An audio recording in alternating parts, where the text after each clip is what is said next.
जीवन का वास्तविक अर्थ ध्रुव से सीखो।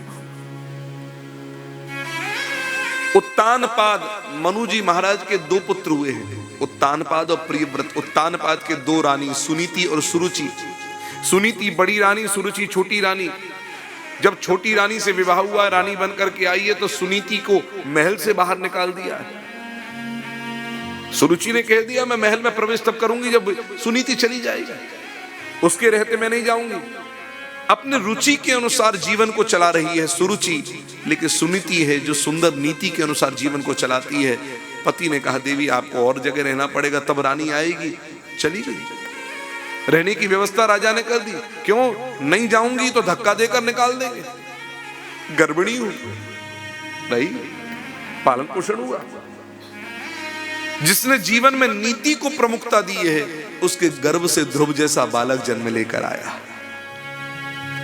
और जो उसने जीवन में रुचि से अपने काम लिए, उसके गर्भ से एक बालक जन्म लेकर आया जो घोर अंधकार का रूप है। नाम है इसका उत्तम। उत्कर्षेण तमः यस्य स उत्तमः। घोर अंधकार का जो रूप है वो उत्तम। ध्रुव माता के द्वारा, विमाता के द्वारा अपमानित होते हैं, पिता मौन रहते हैं। सुरुचि ने अपमान किया जब अपने पिता से मिलने आए, मौन रहा बाप। रोते रोते ध्रुव आ गए मां के पास। मां को कहा मां तू नौकरानी है क्या? हम नौकरानी के बेटा है। क्यों? छोटी माता ने कहा नौकरानी के बेटा, राजगद्दी पाना है तो पहले मेरी कोख से जन्म लेकर आता, राजगद्दी मिलती।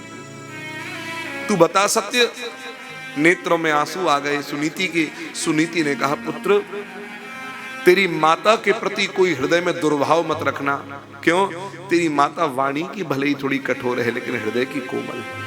ये सुनीति का धर्म है, बच्चों में अमृत भरना, विष मत भरना। आपके बराबर भाई बहनों से जितने भी परेशानियां उलझन आ रही हो, आपकी लड़ाई चल रही हो, लेकिन वो लड़ाई का विष अपने बच्चों में मत भरना।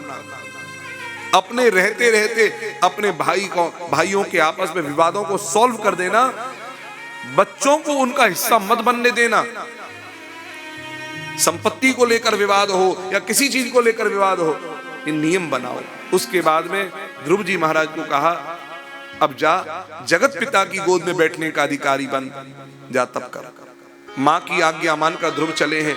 भगवान की प्रेरणा से नारद जी का आगमन होता है। नारद गुरु के रूप में प्राप्त हुए, द्वादशाक्षर मंत्र दिया।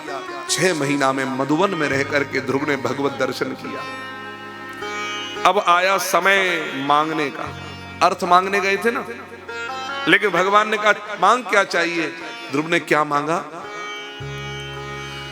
जन्म जन्म रति राम पद,